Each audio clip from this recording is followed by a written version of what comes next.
madalas. So, kung meron kang capacitor, naglalagay ka ng breaker, ng varistor sa kanang spark gap. Yung spark gap is para doon sa overcharging ng capacitor.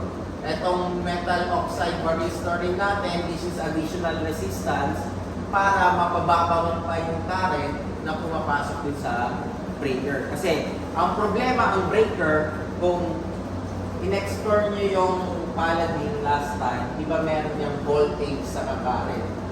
So, kung nakalagay dyan is 1 kilovolt, hindi mo pwede ilagay yan sa 32 kV.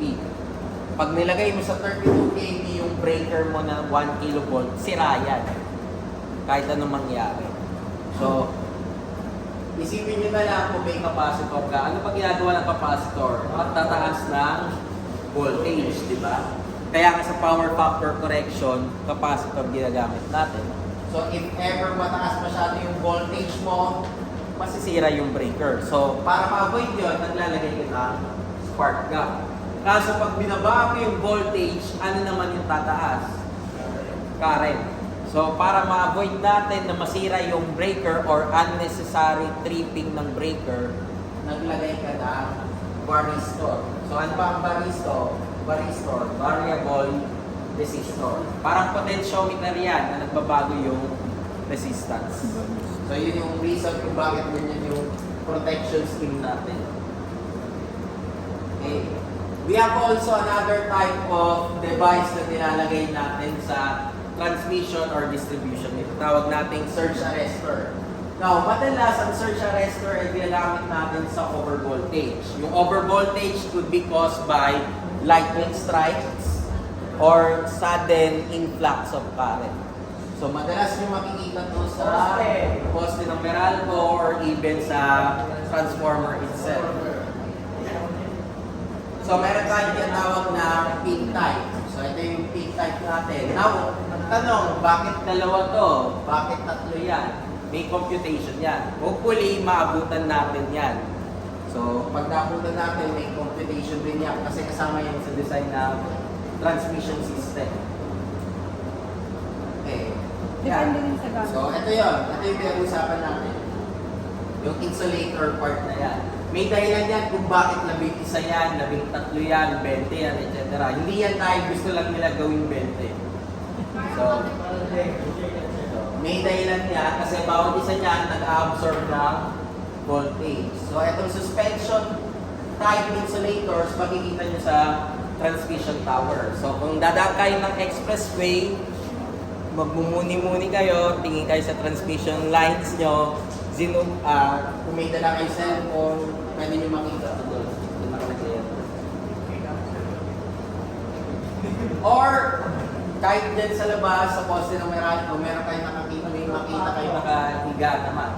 Tawag naman natin doon, strain insulators naman. Kasi nakahiga yung insulator natin for that case. Aside from that, meron ka rin mga devices na nilalagay. So, karaniwan ito yung mga devices na nilalagay natin. Box lang yan, relay lang naman siya, na may mga purposes din. So, ito pa siya. So, ang meron dito is high-speed current differential. Bakit kailangan differential protection ang gagamitin natin? Kasi take note, transmission system yan. So, let's say, ito yung aking distribution system, ito yung transmission line, then, ito yung aking papuntang load, ito yung papunta natin utility, sabihin natin, then ito papunta natin load. Okay.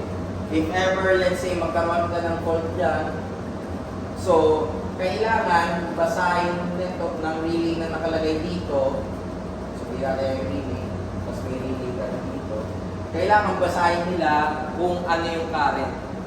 Sabihin natin, yung difference dito is negative 5. Sabihin natin. Since negative 5 to, ang ibig sabihin nun, yung current ko daw ay dito mas malapit.